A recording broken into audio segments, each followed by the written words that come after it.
Hello, everyone. Welcome to this week's FPV podcast. Elvin's at it again. He wants to talk about his wings. He got a new toy, and he can't stop talking about it. So we got Shawn on to definitely talk about Defiant Wings. But before we introduce him, Elvin, what do you got this week? Hey, everybody. Hope y'all all having a great time, because I am. Man, telling you, it's nice to have Defiant Wings on this week. It's an interesting story. You guys sit back and chill and relax a little bit, get yourself a drink, maybe some tea, and put your feet up, put them warm socks on, and light a fire or something, and tell a wife in the room. Anyway, y'all listen back. This is going to be good. I'm liking my Defiant 42. Hope to get the 18 and the 28 and maybe the 63 too. All right, so we got the owner of Defiant Wings on this week. So, Shawn, please introduce yourself. My name is Shawn Shepard. I am the founder, owner, chief cook, and bottle washer at Defiant Wings. See, he can do everything. That's how smart he is. He can do everything. He has to do everything. Welcome to the entrepreneur life where you are everyone. Right. Exactly. I'm tough on my employees, too. Yeah, there we go. Good. You can count Elvin as an employee. I will loan him to you, and he will work for free for you. How about that? Is that a deal? I like free. Free is for me. Usually I do work for free. That's usually how it goes. All right, so Shawn, tell us your story. How did you get into FPV and also just flying wings? So I never really did much with RC as a kid. I mean, the occasional toy here and there. My youngest daughter, I think it was Christmas of 2014. My youngest daughter said, I saw this drone. I forget where it was, Sharper Image or one of those. And she said, I really want this for Christmas. So I had no idea what I was doing. It was a little parrot. Here it is. I still have it. Oh, look at that. It was a little parrot spider. So I went and picked it up and brought it home and wrapped it up. Christmas came and I couldn't wait for her to open this thing because I thought it was pretty cool. And then she opened it, and of course I had to charge the batteries, get it going. And then, all day, all I heard was, "Dad, when do I get to try it? When do I get to try it?" I mean, this was cool, and you controlled it with your phone. So, I mean, it was still, consumer grade and everything, but it was really slick. So I have an engineering background, and I've always been a builder. So, cars, furniture, houses. I like to build. I got online, started doing some research, looked in, because I had no idea what a multi-rotor was. So I did my research and I ordered a bunch of parts from that place that shall not be named, Flobby Fling. So I got all these parts in, and I scratch built about a 650 millimeter aerial photography rig. I got the aluminum towel rod from Home Depot and welded the aluminum rod and everything. And I mean, I wanted to go real lightweight on this thing. I rebuilt that thing 3 or 4 times. Yeah. I know the feeling. Yeah. I built an aluminum. I started with an aluminum gimbal, and then I bought a 3D printer. And that's a hobby unto itself. 3D printers. So then I built a 3D printed gimbal for it, and then I just kept going with it and adding more stuff on, and and then I saw that. I saw that French video with the French guys, running around the French countryside, flying around, Star Wars. And I thought, now that is something I got to do. That led me down the path of FPV. And, I haven't looked back. And I think at that point is where it went from obsession to lifestyle. Oh. It quickly takes over, I mean, a lot of people are like that. Although I will say, though, you went a little bit more hardcore. Most of us are just kind of happy we ordered all the parts. You went into like welding and into like 3D printing like right from the get-go. That's like, yeah, you went really full bore. Like I said, drive. I have to know what makes things work and how they work. So I wanted to start, at the ground and work up. like anything, eventually you're going to have to fix it. So the best way to learn how to fix it is to build it. Just don't forget that, you're either building it heavy to crash or light to fly. It's either one of the two. There's no medium. Nobody rides for free. What flipped you from trying to build drones into you actually going out there and saying, hey, I can design my own craft and I'm going to go down this path? Well, once I got into FPV, I got into FPV racing. I didn't want to do anything halfway. So I figured if you're flying FPV, you might as well fly FPV fast. So I hooked up with the Boston Multi-Rotor Club, Tom Buckley.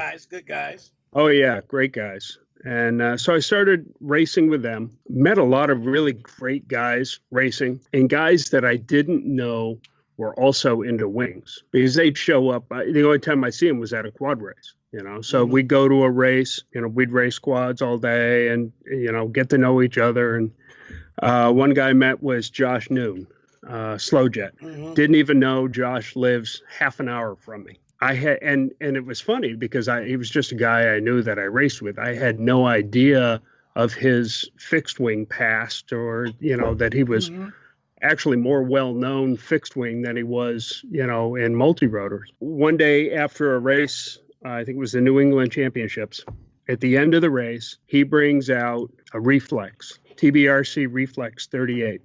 And I'm thinking, now this looks pretty cool. So he takes it out and he launches it. And, that's really the first time I had seen something like that. And to hear that, he had an old NTM motor on it. And those NTM motors just have their own distinctive whine. And he put it around the field a couple of times. And then, not to be outdone, Adam Prue went right for the Wyvern and started chasing Josh around the field. And we're all hooting and hollering, and these things are coming, 3 or 4 feet over our heads because these guys are just going all out. And I thought, what, this is something I got to do. Yep. So I talked to the guys, and I decided on, this is right about the time when Alex was releasing the first batch of the spec wings, FPVWRA spec wings. So I ordered a spec wing. The 36 spec wing was my very first wing. I watched everybody's build videos. And the thing that I noticed when I was watching all these build videos is they all had slightly different techniques. They had different ways of accomplishing the same thing. Exact same thing. I got the 38 or the 36 spec wing and got together with Josh one day and took it out for a maiden flight. And he helped me just tune it in a little bit. And I had an absolute blast with that thing.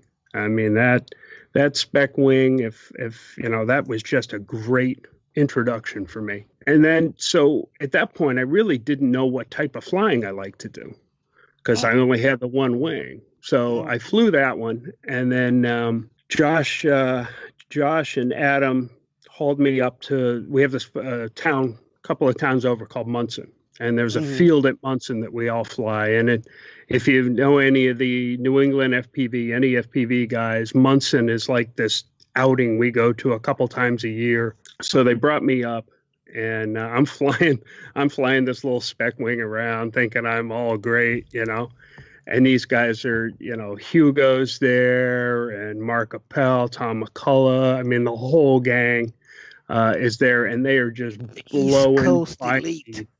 Yes. And silly me, I was such a noob. I didn't know what company I was in, to be honest, True. So, I mean, they're just putting me to shame, making this little spec wing look silly out there, One of the guys was selling a very early prototype of the Anubis, of one of Alex's Anubises, which must have been a couple years old at that time. It was still a kit. He never built it. So I built that, and coming off a spec wing, I mean, that thing was downright scary.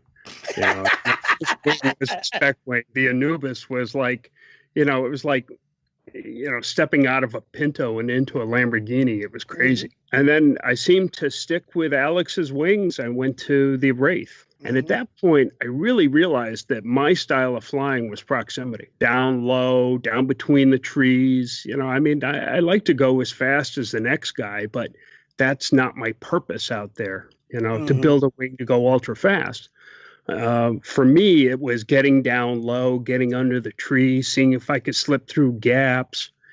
That was my style of flying because, the wings gave me a rush that the quads never did.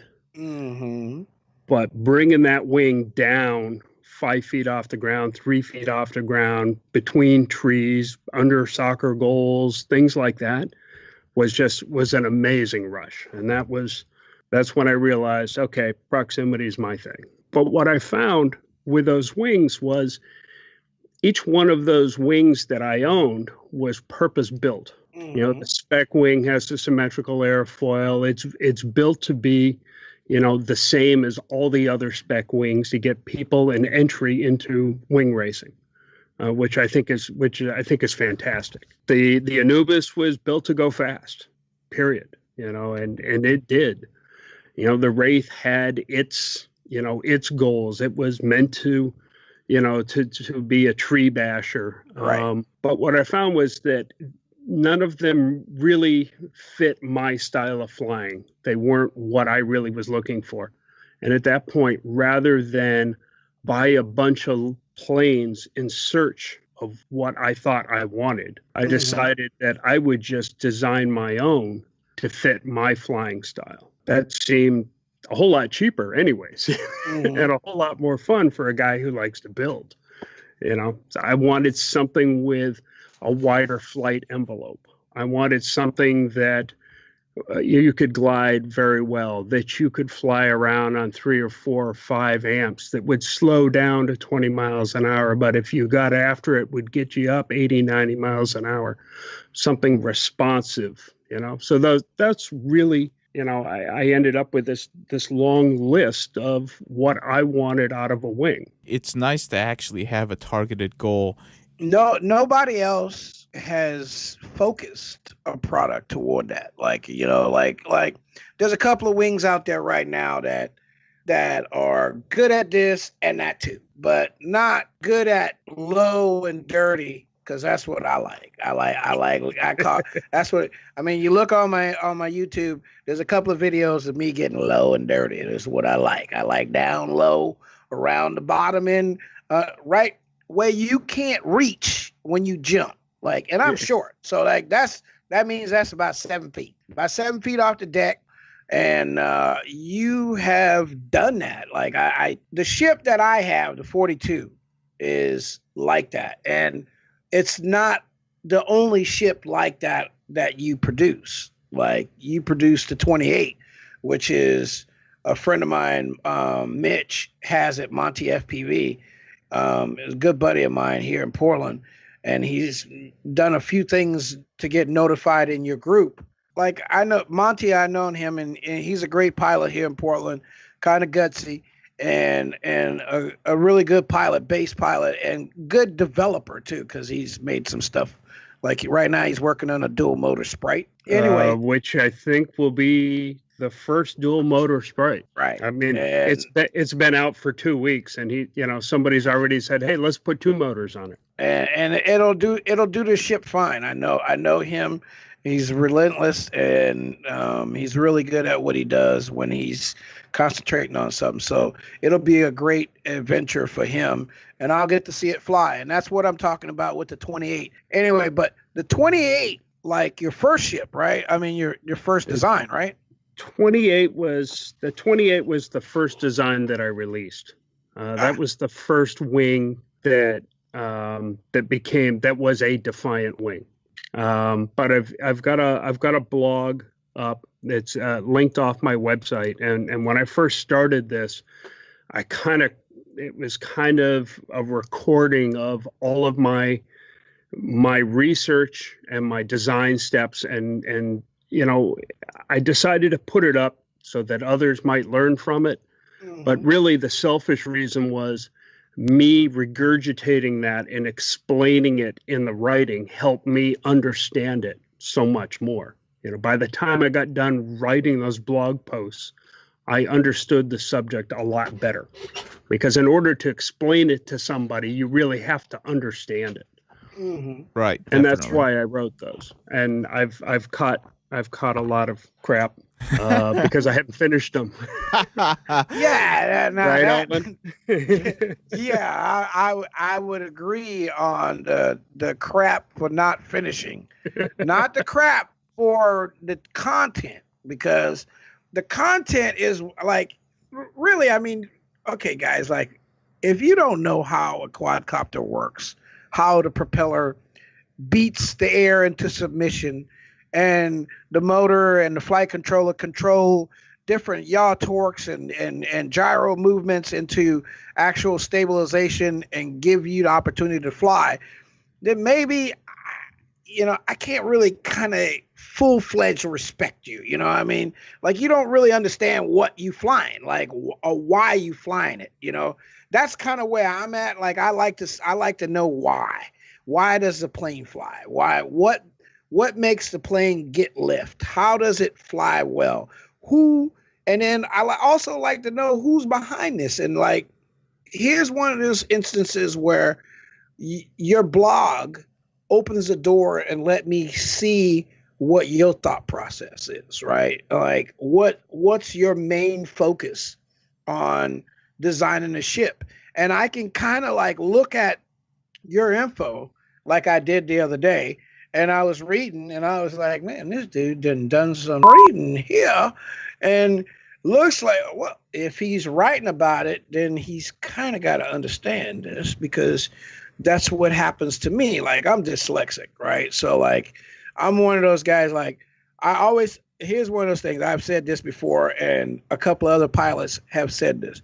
Dyslexic pilots are usually the pilots that fly inverted the best. I don't know what it is. Makes perfect sense.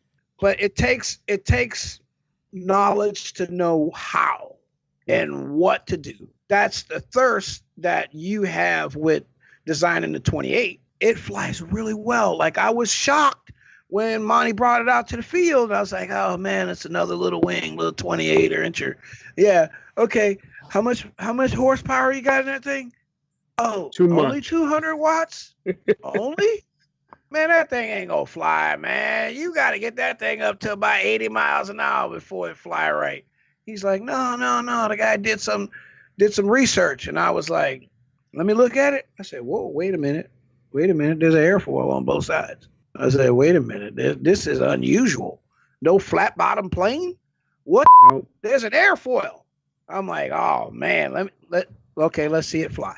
So he tossed it in the air and I saw it fly. And I was very much impressed with how stable it was for being a 28-inch wing. It had a really good glide slope. It was durable because I seen him put it in twice.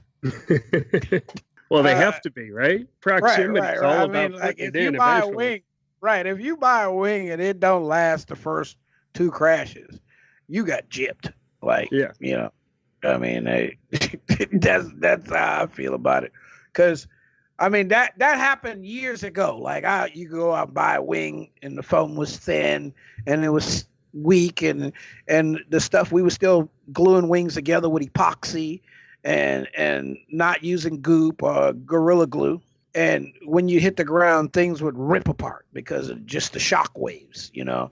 Today, we use goop and Gorilla Glue. Like I said before, guys, I'm giving you guys some hints. When you're building your planes, goop or Gorilla Glue. Goop for EPP and Gorilla Glue is for EPO or styrofoam or whatever you want to call it. That's all I use for building pretty much everything I got. No CA, because CA is brittle in the end. But anyway,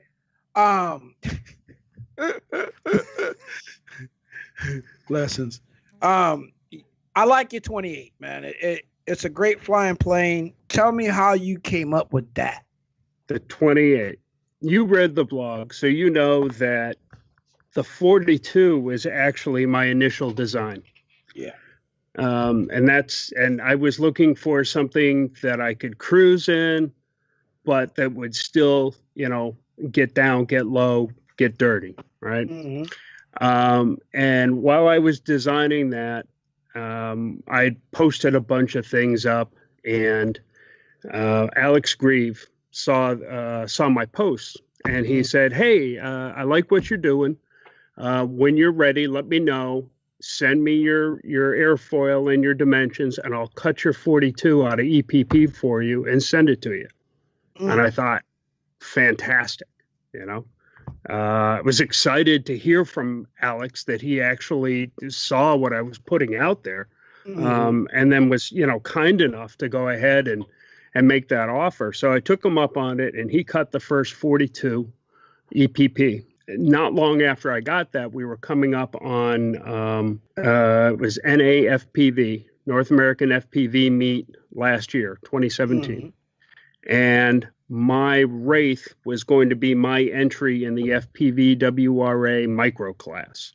And I figured I was going to bring that and race that. And I love that little plane. And one morning before work, I went flying, and I got to chasing some really low clouds that were just, fog coming up out of the trees, and I got a little further than I thought and lost my way and lost my video, and it has not been seen or heard from since. Oh, so damn. Yeah, it was bad. My wife actually bought that for me for Christmas that year. We're coming up on NAFPV, and I was talking to Alex, and I said, I lost my Wraith. I was going to race that. I've only got a few weeks. And he said, well, why don't you just design something? And I was talking with Adam Prue at the same time, and he's like, yeah, just, So in these conversations, we just said, well, I want the center section big enough. I want it to be able to carry a 3S 2200. Yep. And I want it to be about the same size as the Wraith, which is pretty close, almost exactly the same size as the TBRC Apex. Alex said, I think you're crazy trying to put a 3S 2200 in it. And I said, I want something that, I want to be able to fly for more than 5 minutes, Right. And a small wing like this, you want to be able to cruise. Right. So I took my 42 design and I scaled it down, and I played with the proportions a little bit and got something that I thought would work. And I sent it down to Alex, and he cut it up for me, actually cut 2 of them, put them in a box, sent them up. I got them built, or got one of them built, and got it maidened it at NAFPV. And I tell you, the little thing flew great. It just scooted around. I painted it bright yellow, and I had the black, I had the black fist on it and everything. And at that time, I had absolutely no inkling that I wanted to start a company and start selling them. I just was having fun with this thing, and building my own planes. It was great. Flew it around, and it caught the eye of Anthony Watton and at TBRC. So that's when I got to meet Anthony finally. And we spent a lot of time talking about, that size wing design, stuff like that. At the end of the event, Adam Prue came up to me and he said, hey, I think you really got something there with that 28, and people are talking about it all over the place. I think there's a market for it. You ought to sell that wing. And I'm still thinking this is just something I threw together because the 42 was what I really wanted to build, and I spent all this time on the 42. I took the 28 back, and at that time I started hand cutting them myself. And I sent them to 3 or 4 guys to test. I don't want to say they were awful, but they were not, they were not anything like what we have today, First guy I sent one to was Chris Hopper, the Dutch Viking. So he got the first one, he flew it. He's like, oh, it flies fast, great. I'm like, well, how did it fly slow? He goes, it doesn't really fly slow. I'm like, well, wait, I just duplicated, what Alex cut for me. And it didn't work. There were so many factors. I mean, aside from the aerodynamic factors, of wing design, and you're getting back to that whole thing I said before, Nobody rides for free. There's no free rides in aerodynamic. You want to increase something, you have to decrease something somewhere else. Okay, you can't have your cake and eat it too. It just doesn't work that way. That's physics. No, it's not levitation. Exactly. My favorite saying is you can't scale air. Air doesn't scale. The effects of air on a very large wing, on a full scale wing, is completely different from a model wing. And then the effects of those air, as you start to get smaller, things get much, much more complicated. That's what I was running into with the 28 was, things were inconsistencies in my cut. They were not reproducible. They were not coming out exactly the same. I shifted gears and went to the 28 development and put the 42 on the back burner and just went through version after version of designs and testing and virtual wind tunnel testing and hours on X-Flyer trying to get my stall speeds where I wanted them. I really wanted to design these. I wanted my design decisions to be based on aerodynamic principle, as close as I could get to aerodynamic principle. And when I was designing these, I was asking some questions, and Adam Prue, Adam is now my lead test pilot and has probably built more Defiant wings than anybody, including me. I think he's built more than I have. Well, I would say that I've gone back and looked at it, pretty much a lot of things that Adam has done. And I must commend on the work that he's done in the past. It looks good. I don't see why he wouldn't be a lead test pilot. I mean, the guy just seems to go all out whenever you give him something. Well, he does. And Adam has an engineering background too. And school, boys. He's been flying RC planes for 25 years. So he's got not only the aerodynamic know-how, but he's got a lot of experience too. So I rely on Adam a lot for testing because do you guys follow Formula One? Yeah, a little bit. Yep. Yeah, right. So in Formula One and probably in all racing, but in Formula One in particular, some of the drivers that I really respect, their crew chiefs say that, they have an understanding of the mechanics of the car. So when they go out and drive, they are not just saying it feels slow or it's laggy or right. They have an understanding and they can say, okay, when I went out and drove it, or Adam can say, when I went out and flew it, I think we're having an issue where we're starting, the stall pattern is starting a little early, or, he understands aerodynamics. So that helps me a lot. So I'm not trying to decipher, what he's experiencing. Definitely. Yeah, he's not just coming to you saying there's a shimmy in the back somewhere where you got to go figure it out. He knows where it's at. He's telling you it's that right rear bearing seems a little like it might be a little packed too tight. You know what I mean? Exactly. So, I rely that this really has been a group effort. While, the company is me and the cutting and, and the design work, I really have relied on my test pilots, and I've got a great crew of test pilots. Adam, Kevin Pratt, Jesse Rodriguez, Sean Krantz, as those Colorado. Yeah, I mean, that guy is killing it with a 42 out there over the lake. I mean, that's the smoothest this morning. Smoothest footage, Hero and 7, that is though. Hero 7, don't forget, he's running the Hero 7. But not when he flew the 42. The 42 doesn't have a Hero 7 in it. See, Elvin, you got competition. Now, I don't have no competition. Oh, you can say whatever you want. You can say when it comes to wings, I don't have no competition. You get plenty of competition. I got competition, but we old folks. We don't come out to fight. You come out to brag. No, I'm kidding. Okay, so on the 28, when you designed it, what was the stall pattern you were looking for? Because a lot of wing design out there is to go at speed or to go as fast as possible. When you designed your 28, what was it that you were looking for at the low end? The 28, like I said, was really something that was going to be the ultimate proximity for me.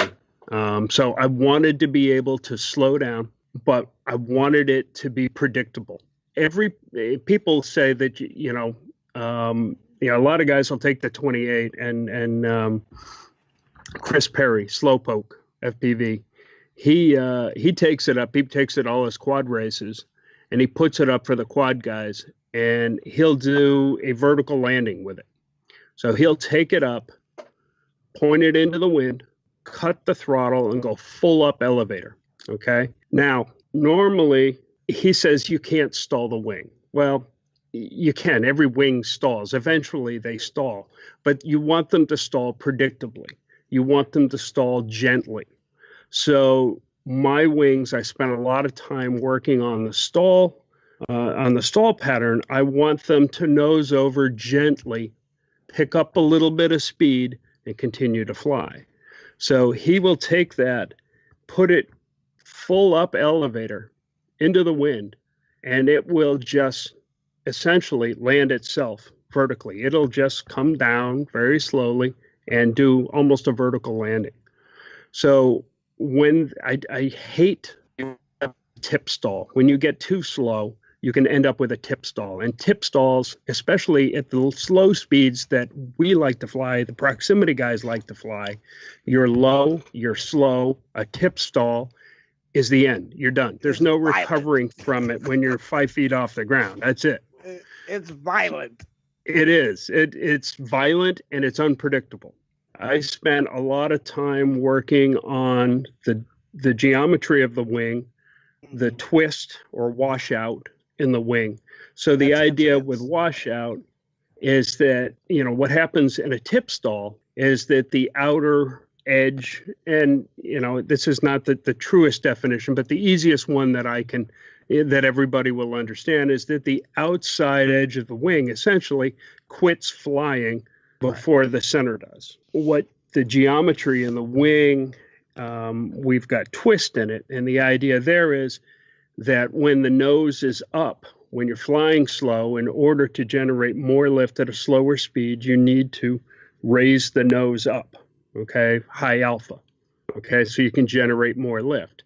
What happens is you eventually reach that point, that angle of attack, you reach your critical angle of attack where you get a stall because the boundary layer separates off of the wing stalls. Well, on a swept wing, you've got two things working against you.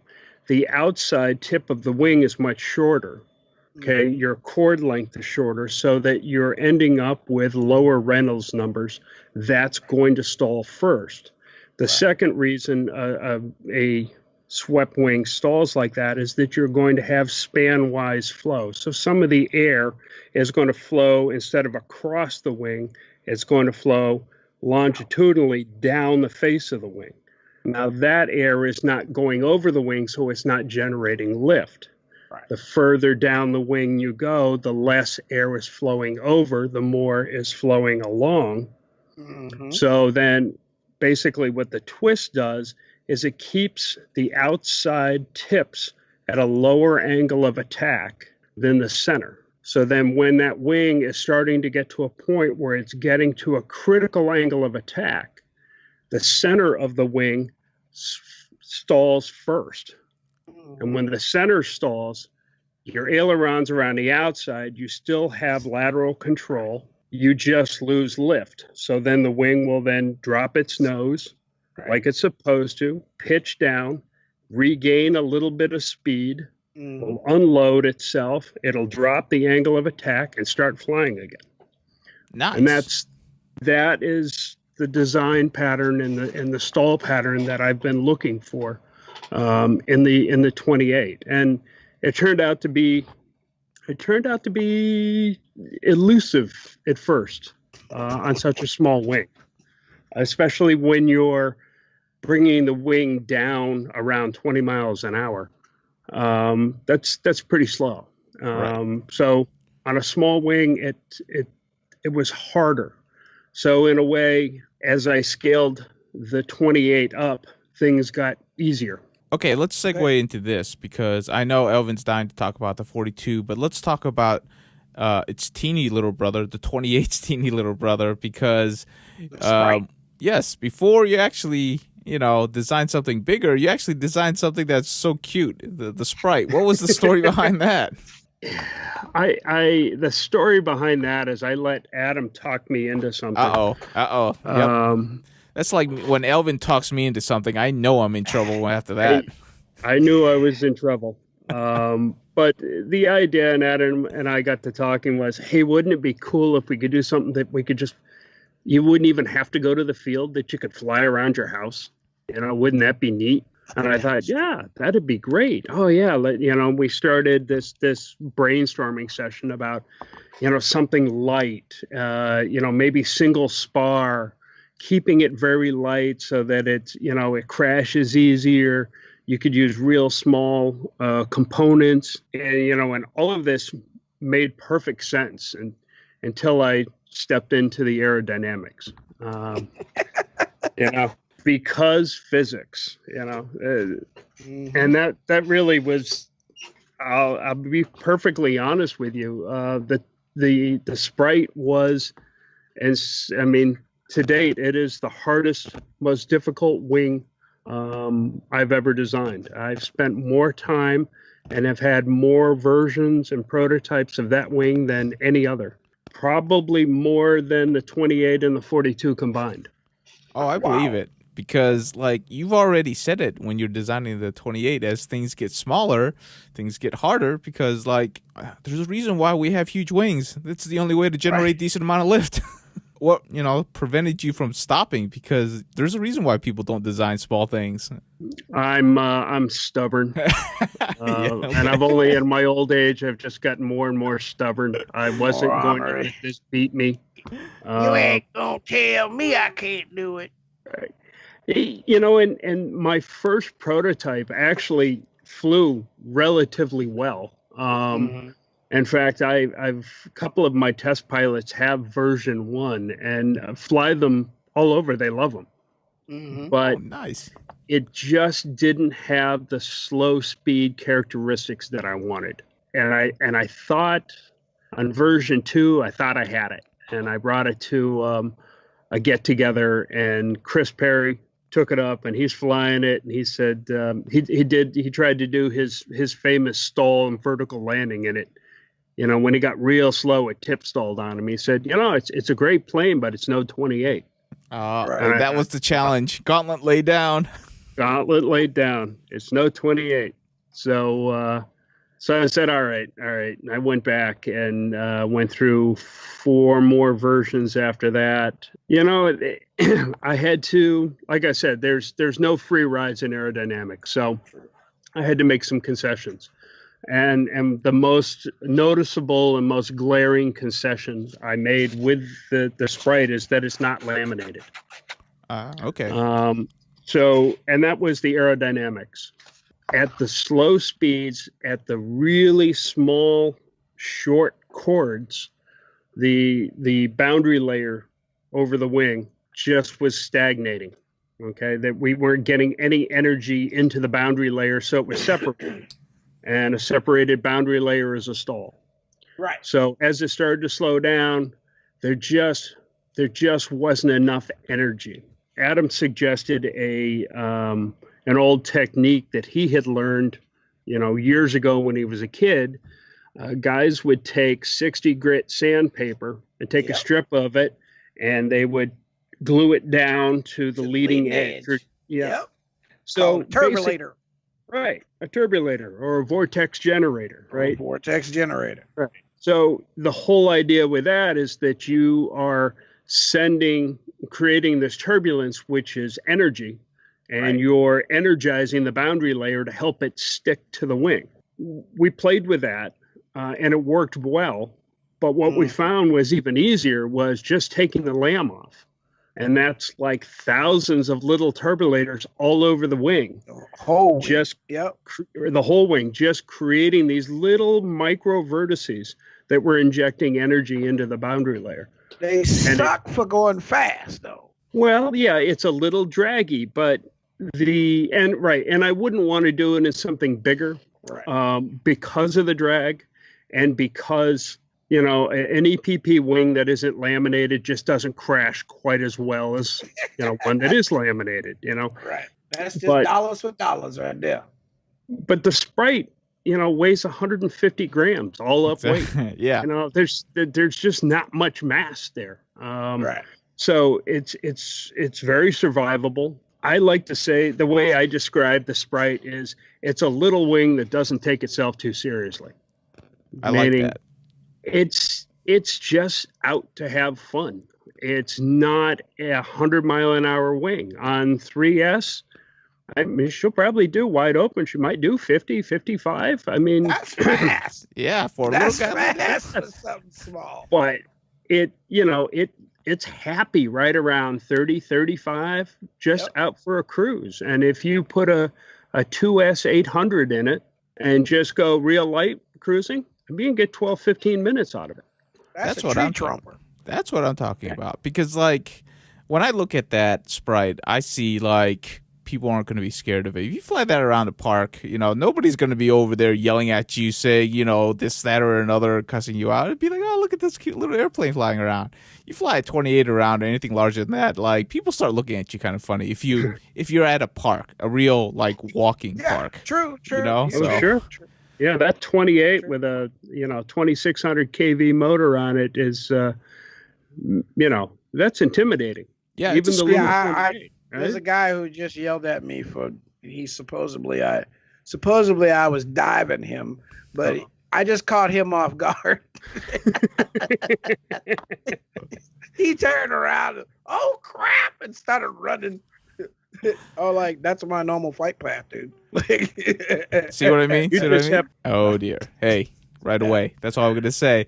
But no, I really like the fact that you designed, or that you committed to designing such a small wing. It's definitely something I would be interested in, especially for people living in the city. Just don't have a whole lot of space. But if you want to fly a wing, something like that would definitely work out really well. And I just appreciate somebody who looks at the bottom end, just not at the top end, because a lot of us, that look at wings concentrate, or a lot of designers concentrate on the top end and not so much the bottom end. And it's nice to have a company that concentrates on the bottom end and not so much the top end. It makes it kind of unique, and it also makes it very useful for people who just don't have a lot of space, because one thing that we notice is that a lot of wings, when you go out to fly, you need a lot of space because you're going really fast. You cover a lot of ground pretty quickly. I've been surprised by that a couple of times, way over there. Whoops. Exactly. All right. Let's go ahead and move on. Elvin, you built the 42. Give us your feedback on the build, how it flew, and what you love about it, and what you think Shawn can improve upon. Don't be too harsh on him. He's doing a really good job. I know you're a meanie. You love your little pink beast. Hey, Pinky. Alex is going to be angry. You stole his color. That's his defining color right there. It's signature pink. It's okay. I don't mind. I don't mind following Alex. Ruben's got one too, right? He's got got the pink juggernaut. Pink juggernaut. We're all the pink dudes. The pink dudes. I like that. Strong men fly pink. Right. They're not shame. Like real dads will wear fingernail polish. Damn it. What? Hold on. I'm cutting bait there. Nope. I'm cutting bait. That's just you. I got daughters. Shut up. Yeah, so do I. We're drawing the line. Elvin, you're on your own. I don't care. Yeah, no, it's better than hearing them crying. That's for sure. All right, talk about the wing. Come on. Anyway, so everybody, Shawn sent me this to play with, and I am very happy with it. It is a Defiant 42. I have a 3536 1400 kV motor on it, 55 speed controller. I run multi-star 5200 batteries, 4S, the 10C ones, so they're real cheap. and they give me a good flight time. At about 75% throttle, I think I got about 10 minutes. And if I play with it, I can get about 16 out of it total. I have wing servos, Corona wing servos in here, the little thin ones. You lay them down. I fly on FlySky R9 module, and I have the look, one quad just fell. I have it in a Y. I have it in a Y because I like long range and I like down and low. So I got, it gives me the best opportunity to do both on a Y, not a dipole, a regular Y. And I will say that this ship flies really well slow, like about 22, 23 miles an hour. It's flawless, like smooth as glass, no wing rock. What I like about it is when I get slow and I start getting a little too slow, it is very predictable. Like the stall speed is about 17 miles an hour the way I have it, but around 20 it's just barely starts to rock just a little bit, but it's not rocking where it's uncontrollable. It's still controllable. Like that's one of the nice things when you get a good wing that slows down well.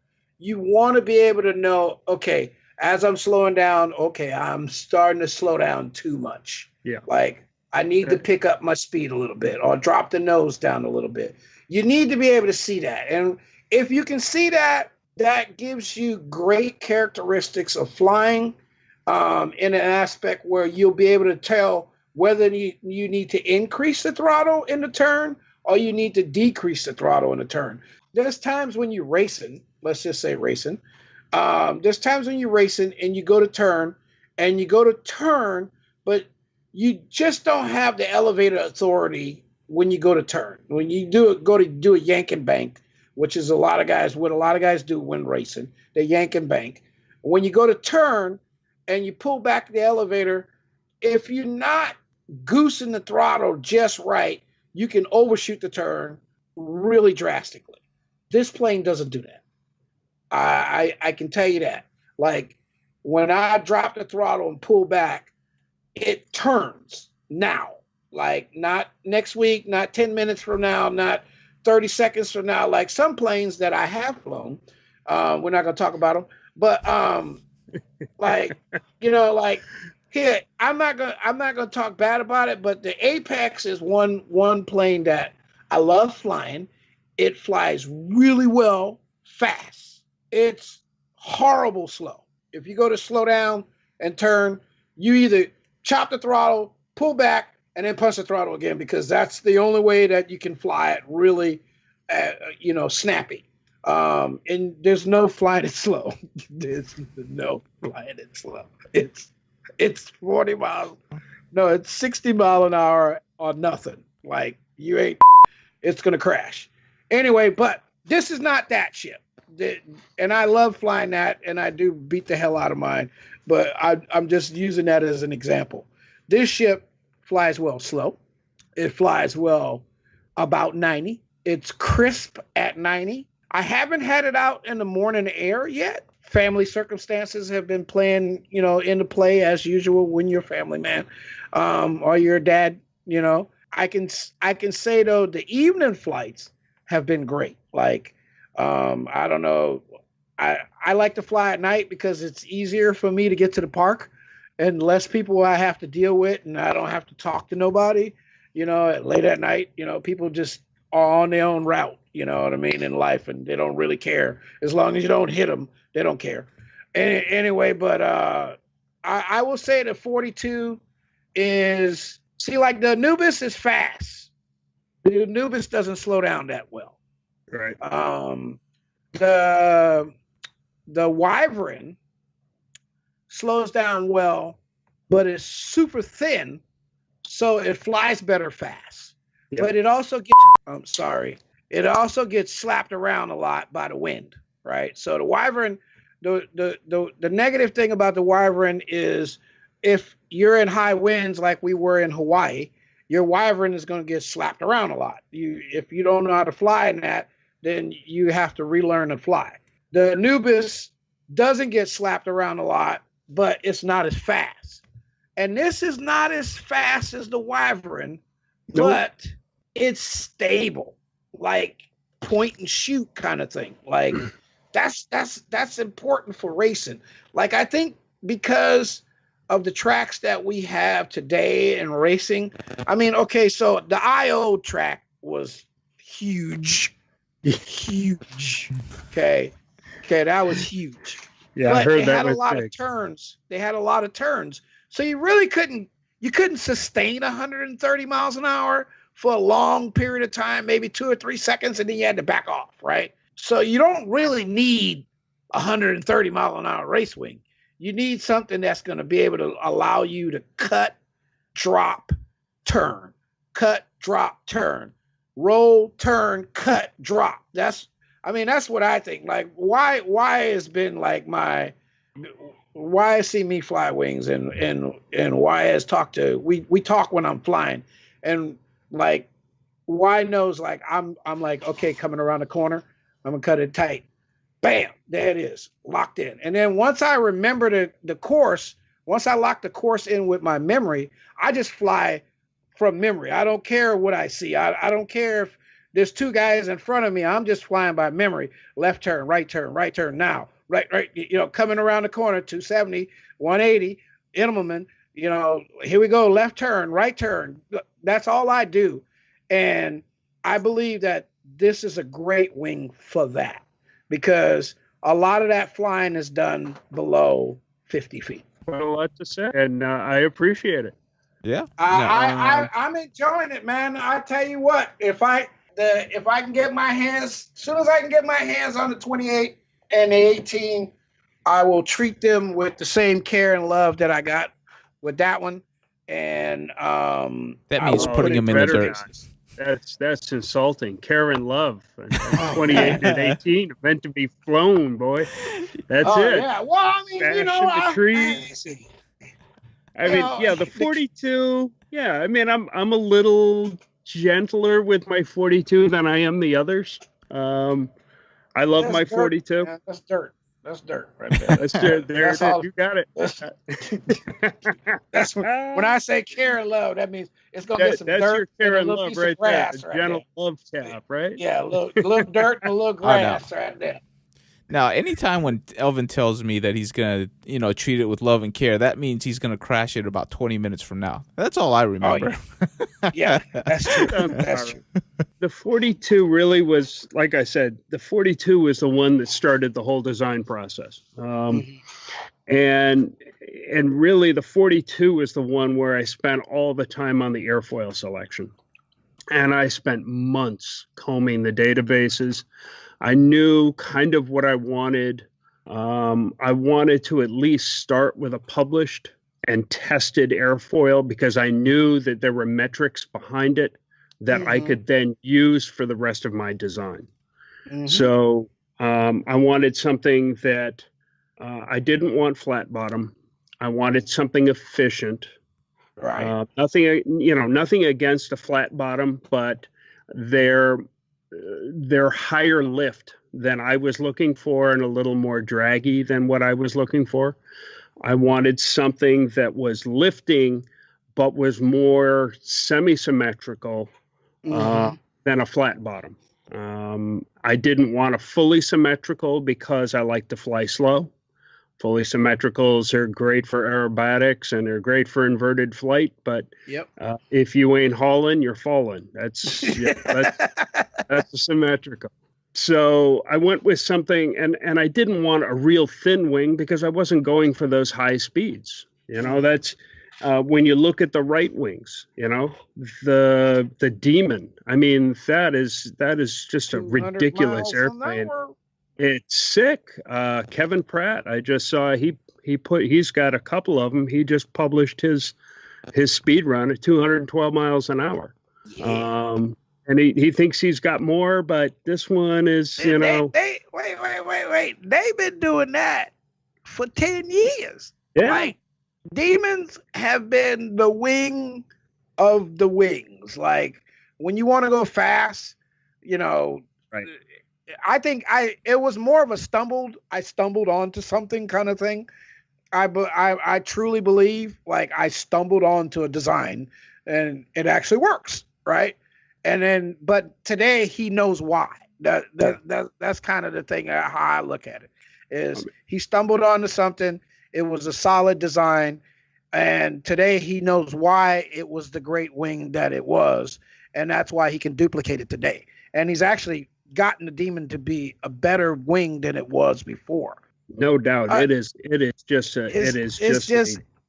a ridiculous wing. When you standing next to Kevin when he's launching that thing, bringing it overhead, it really scare is you. an amazing wing. Yeah, but it'll throw a prop. I've seen a couple of them throw a prop. Oh yeah, he runs sport props on it. He won't even bother with an electric. Yeah. I wanted something that had more depth to it, something where you could put a good sized battery inside it without it sticking up. I wanted, I wanted something that was going to be more agile. In order to have that, I wanted something with a higher CL max and something that had this, higher lift, but not so much that it was draggy. So I found an airfoil that I really liked.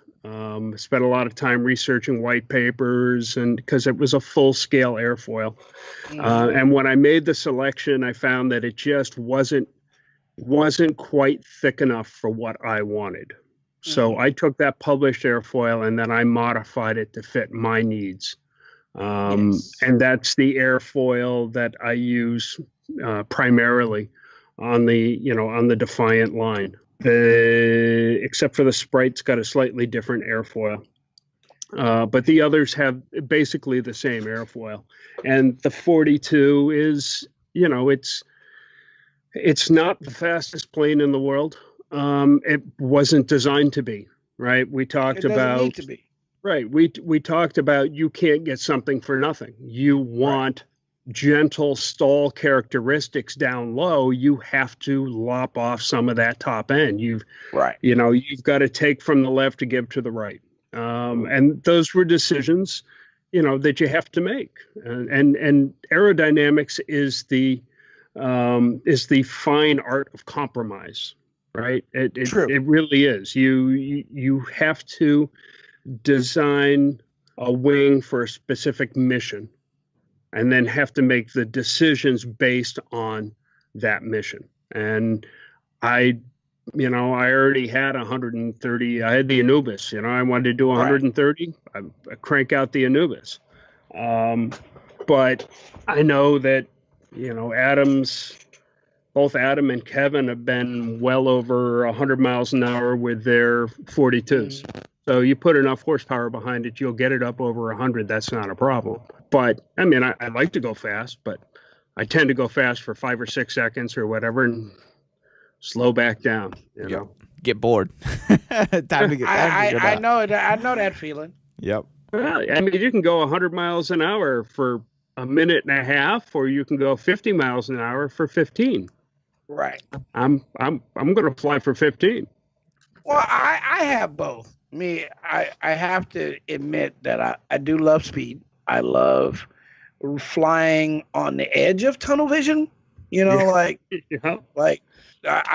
just it for me. Like I could fly.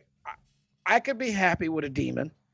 I don't own one, but I've flown a couple of them, and I'll say they are.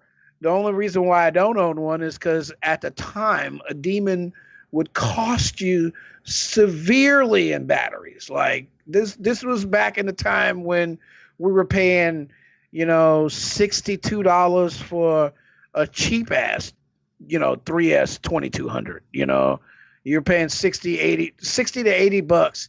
I remember back when Lipos first came out, I paid $99 for a 3S 1800. That was the only battery in that size, 2200s wasn't even out yet, so I'm just saying at that time, batteries were really super expensive, and we had just got out of flying nickel metal hydride at that time, And then all of a sudden, these electric motors came out. I mean, brushless motors, brushless end runners, and everybody was just pushing them harder and harder and harder and harder. With the batteries we have today, you can ask for 100 amps from a battery today, and almost get it and sustain it. You know what I mean, for a good while. The problem is with lipos, they get hot. When they get hot, you're actually decreasing your lifetime of your battery. A lipo is not really production wise to get over a certain Celsius degrees. I mean, over a certain temperature. And every time you bring a battery above that, you're decreasing its lifetime. That's why most guys that race quads don't see 1,000 cycles. You know what I mean? Yep. Sure. And the same thing with wings. If you're not pushing them hard enough, your stuff actually lasts longer and you get to fly it longer. And this is one of the reasons why you don't go out and buy the first plane you buy is a 150 mile an hour one. You're moving so fast when you make mistakes, they're going to be drastic. You're pushing things beyond its limit that you need at the time. So first learn to fly. And that's why I would suggest a Defiant 28. Like, really, I'm telling you guys, like, buy one. And for the price, y'all ripping him off. y'all ripping him off. That ship is supposed to be more than it is. So go out and buy the Defiant 28 and make sure you follow the instructions. Get on his website, follow the instructions. Hey, one of the things I want to say to you too is great job on the freaking layout paperwork, right? Like nobody does that anymore. Like nobody does that anymore. Like you buy a wing and it's like, hey, you run this way and done. Like nobody really gives you a layout. I would suggest one of the things I noticed in the Defiant 42 kit, you sent the push rods, which some company actually charges you $25 for. And I'm not going to say their name. I kind of think that's cheeky. When you're spending $175 on a wing, you shouldn't have to buy the upgraded dumping, carbon rods because it's part of the kit. And I mean, that's why it's worth $170, dude. Anyway, but other than that, and your motor mount. Oh, yeah, your motor mount. You upgraded the freaking motor mount, dude. That is like, that was the real thing. Like I was gonna get it. I had this set. I told why. I'm gonna drill him about that motor mount. That's the weakest link. I'm gonna tear him up about that motor mount. And then I saw the post on Instagram. I'm like, oh my goodness. Yeah, there it is. So there's hey, guys, check that out. That's badass. Upgraded motor mount. Right now, this is in development for the 63, but that development will kick back to the 42. So this is a monster 600 class heli motor I have in here. Yes, I think this I knew it. Yeah. It's like a 41 millimeter motor. This is massive. But we have it. We have the center sections. This one is for a 35 millimeter, and then I have another one for the 28, and then we'll have matching paired plates. And we've done the plates. We're sandwiched, so we're actually running 2 plates. So we're not getting, if you kick the prop or hit the motor when you're landing, you're not going to torque the motor out of the plate and snap it off. So we're sandwiching the motor mount, the 3D printed part that holds the motor in between the 2 plates. And right now this is a prototype, so these are aluminum plates. I'm not sure if we're going to go aluminum or we might go G10 on the plates, lose a little bit of weight.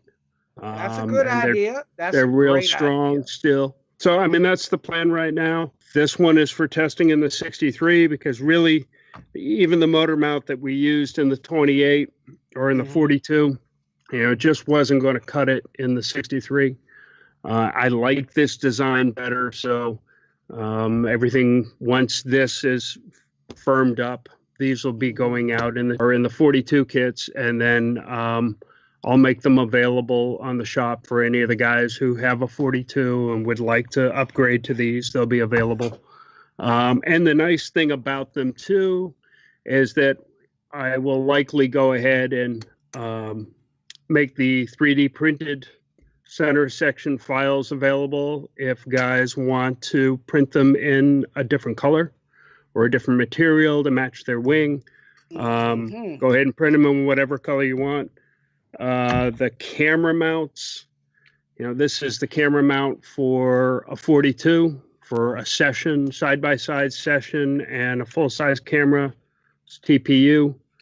This was designed by Justin Cummings, who's one of the Defiant owners, and he was good enough to put the files up. This is his 28 micro camera mount out of TPU. Cameras are available in the owners group. If anybody wants to join, just send a request, and I will approve it, let you into the group. It's just it's its own. Anybody in there? I'm in there. Yeah, you're in there. All my competitors are in there. Ruben's in there. Alex is in there. Anthony's in there. Chris Click's in there. There's no secrets. Well, I mean, really, the wing community has been the wing community for longer than there's been a quad community. I mean, true. We've helped each other. We've helped develop stuff because the whole community has been looking for different types of things, from a slow flyer to a fast flyer. And each manufacturer has given way to allow someone to specifically specialize in some area. You know what I mean? Like Chris knows that some things can't go fast. Alex knows that some things has to go slower and fly smoother. And, the same thing with Ruben. Ruben is more of a, if it don't have a GoPro on it, don't fly it kind of guy. You know what I mean? Like, and so like his ships, the Flinch was originally designed to fly the original GoPro in the case, in the plastic case, the clear case, which I've seen some amazing recovery damage from that plastic case. Like, what? The GoPro still work. But anyway, so the Flinch is a heavy lifter. I call it. It flies well, heavy. When you think that you got it heavy, it's gonna fly just right. Anyway, but I would say that motor mount is gonna be a big game changer because of the fact that one of the things that happens when you first make your first couple mistakes with a wing is the motor comes off. You usually rip the motor off, and then you got to glue it back. And that's 2 or 3 more days until the glue, hardens and cures. And then you start that whole process again. So anytime the motor stays more secure and lasts longer in its place and takes more damage, and also stays in the angle that you put it in, because that was one of the things that we were at the park, and like I came in too fast, right? And I bumped the curb, bam, just hit the curb like that, right? And the motor went, and I went to launch, and I went, it ain't flying right. Like, and they're like, what happened? I'm like, I don't know. Like, something happened. I'm coming back in to land. So like I land and I'm looking at it and I'm going, wrong. Like something didn't happen. And then I turned it sideways and I said, oh crap. The motor was like this way instead of this way, right? So like the ship, it just wanted to flip over, like every time I slow down, it whoop, it go immediately into a stall. It didn't say, hey, wait a minute, I'm about to go into a stall like it's designed to do. It said, here we go, and hang on. I realized that, and with you changing the motor mount, that will decrease that whole issue, and it will remain straight when you hit stuff like I do. He likes hitting stuff. Which is a good segue into your final wing, which is kind of in prototype right now, which is a 63, not available on the website. The 63 was something that I've always had kind of in the back of my mind that I wanted to do. I wanted a bigger wing. But really, the whole reason the 63 came about was one of my test pilots, Kevin Pratt. Kevin wanted a big bird, and he was looking all around. He was looking at the TBRC 60. I think he was looking at a couple of wings that Right Wing has, and he was looking at the Behemoth, which is a 60. But I can say he has the distinction of being, aside from me, the only person to have all of my wings. Oh. He has a family picture. He has from Sprite all the way through the 63. And because there are currently only two 63s, I have the other one. That's why he's the only one. Right. We got to keep it close. Right.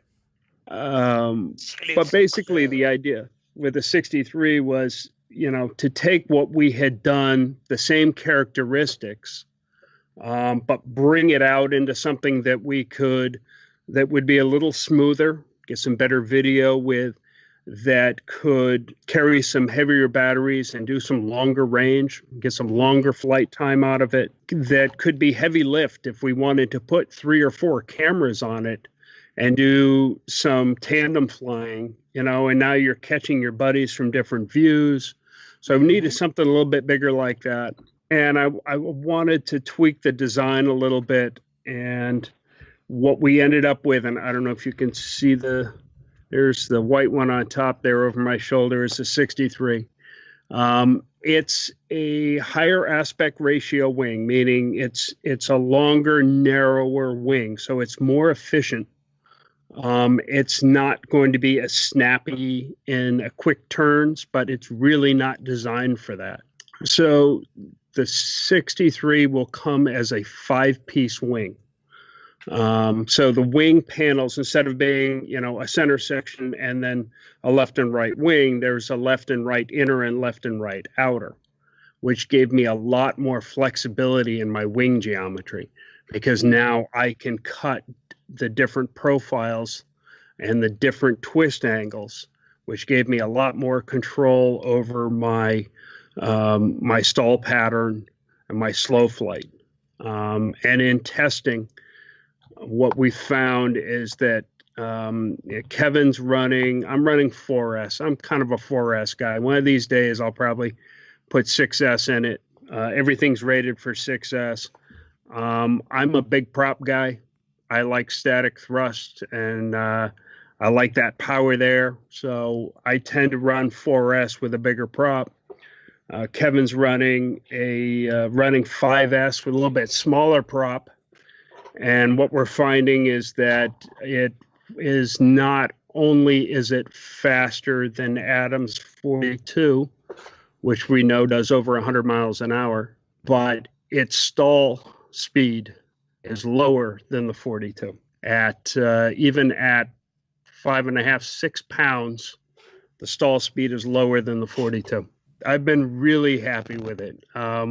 Kevin and I brought him to the NEFPV feet meet in October, and it was the first time the two of them were together, and we got to do a dawn patrol, 6:30 in the morning flight, tandem flight together. We spent 15 or 20 minutes in the air together, just flying around, and still landed with about 50% left on our packs. We were flying through the gates. He was trying to do the kick the can competition with his 63, and he actually got it with the 63. It's just a phenomenal plane. That's not a full can, is it? It's a soda can. We're not wasting beer. That's just wrong. But yeah, no, it's a great performer. And a lot of people have asked me, why 63? Why not 60? Why 60? What's the design decision behind a 60? It's a round number. Well, none of mine are round numbers. So Well, Why would I want to build a 60? Everybody's got a 60. I got a 63.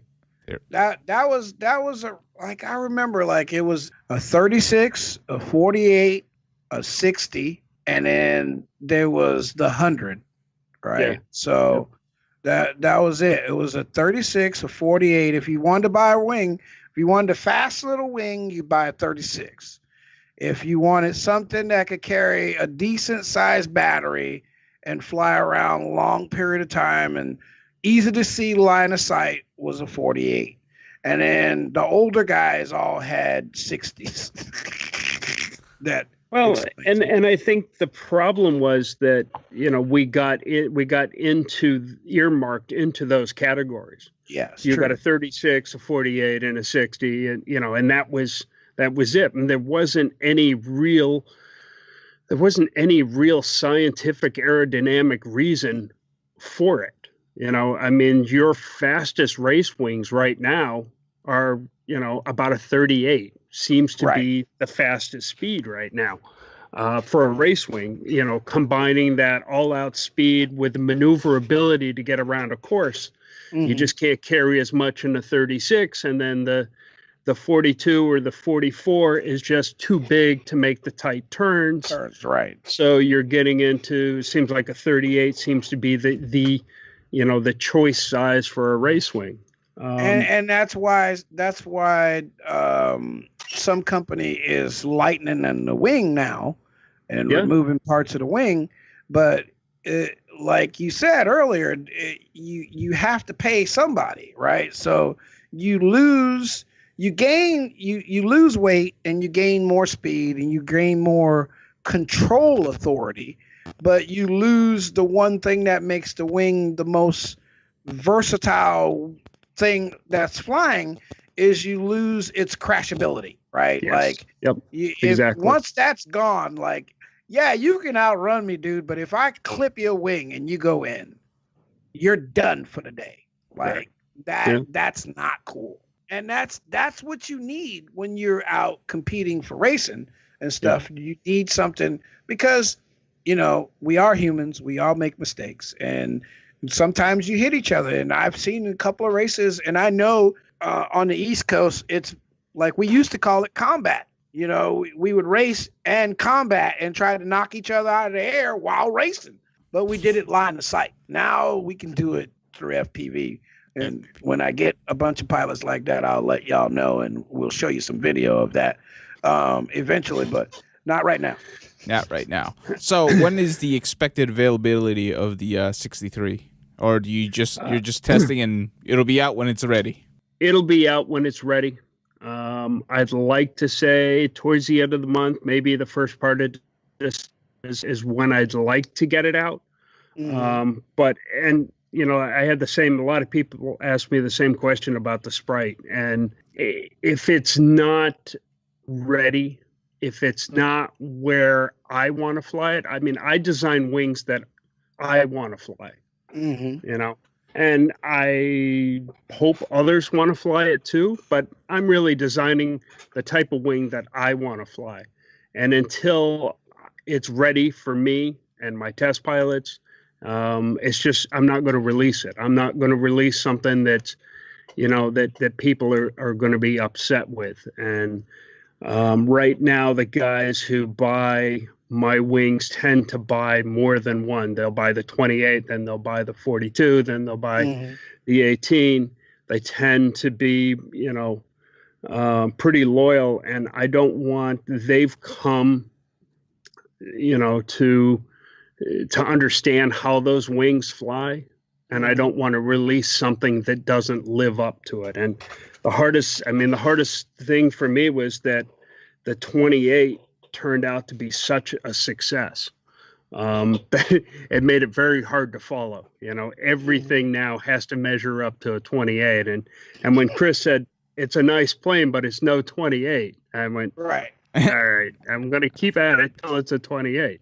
Exactly. And the 28 was meant to be a slow flyer, and guys put these 2208s on it and put 4S 1800s in it and turned them into rocket ships. Right. That's what everybody does. Kevin Kevin, I think, holds the speed record at 117 miles an hour with a 28. That was a 6S bird, too.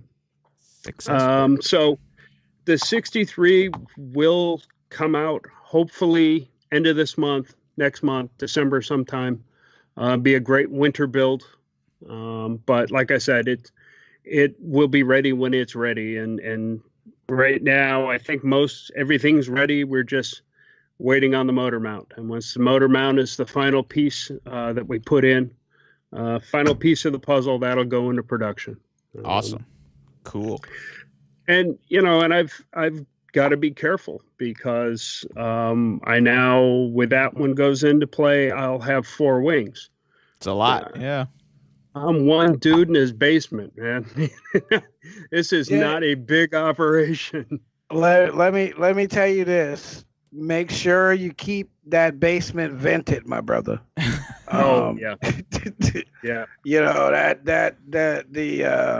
I have a couple friends who can no longer cut because they didn't vent enough. So please be careful with yourself. That's one thing I've spent a lot of time. My cutting room is specifically built for the cutting. It's fully vented, negative pressure space, and I wear a full face respirator. And nice. And then every piece that's cut when I'm done, they all go outside for a couple of days to off gas before they get packed up. Yep. And so I've heard the stories. JP has told me about Yannick and zebra wings. And all those, and Chris Click, I know, a lot of people have gotten sick from doing this. So, yes. And I'm doing this in my home, and I have a family here. So, safety. It's unseen gases. People don't realize. I mean, and they accumulate, especially like you're talking about. You have a family. Like once, me and my family, we went on a trip. And I thought, that'd be cool. We're going to talk. I can use my CB all the way across the United States. And I put a little extra power in there and an extra battery back there so I could do it effectively. And I didn't realize that while doing that, I'm charging that battery. I created a noxious gas in the car. And we had the most horrible trip ever. Hadn't realized that I was gassing ourselves for 2,700 miles. And when I realized what was going on and I took everything out of the car on the way back, we had a much more pleasant ride for 2,700 miles. Things that you learn while you do. But I think it's definitely great. Looks like you have a banging success over there. There's a lot of people that are getting to know your wings. And, we're happy to have you in the marketplace and seeing you do well, because that's what this hobby is all about. It's having, more people come in, doing different things, and then doing it successfully. And most importantly, enjoying themselves. Because, there's no reason to do this if you're not enjoying yourself. Exactly. Right. And you're supporting the community too, like you listening to your guys, your customers. Listening to your customers is very important in this market because it can determine whether or not your product becomes stale or it stays along the hype, and we know hype sells. So, that's, we understand that. And your wings are part of the hype. The 28 is the hype. The Sprite just came out. It's 18 inches of fun. That's what she said. And it's hype right now. A lot of guys are talking about it. They like it. They like the size. And the thing is, I like it. I'm surprised. I'm not really a small wing guy, because I live in the Northwest. And we deal with a lot of wind up here, especially this time of the year. Little wings get slapped, Yep. And I don't like, bouncing between trees, 4 or 5 feet, with changing directions of the wind, which happens a lot up here. And so I usually fly nothing smaller than a 36, 38, or 40-inch wing, and your wing is 42 inches, and it's fun, it's agile, it penetrates very well, and it has a really nice glide slope for what it is. And I'm pretty sure that someone else is going to be sending me a wing soon to try to take number one position going out the door, and I don't know, like, hey guys, if you want to send it, you send it, and I'll push it just like I push this. And I can tell you that this is one nice wing, guys. Get your butts out there, buy this dude's product. I don't care where you live at, pay the extra shipping, whatever, you guys. If you really want something, you'll pay to get it. And this is one of those things you'll enjoy. There you go, folks. That's Elvin advertising for his new sponsor. Oh, I'm kidding. Okay. But no, like, definitely. Thank you very much, Elvin. Yeah, definitely go out there, enjoy yourself, and have something to fly over the winter season is actually definitely cool. Or just to have a build project over the winter season. I have a build project. It just happens to be a quad. But, next time Elvin orders from you, I'm going to have him order an 18-incher for me and have him build it out, because I am a city guy and I love having like different things that can fly in the city. And that 18-incher, it's so cute. I can't wait to try something like that. But we're getting towards the end of the show, and we really appreciate all your time. It's getting close to 2 hours. Sorry for wasting so much of your Wednesday, but we really enjoyed talking to you. It was great having you on. And before we actually end the show, tell everybody where they can find you and where they can find your wings. Sure. First off, thank you for having me on. This has been great. I can't believe it's actually been 2 hours. Told you, like, it's comfortable. We'll just get rattling on. So you can find the wings on the website, defiantwings.com. We're on Instagram, Defiant Wings, and YouTube, Defiant Wings. There's actually a video I put up.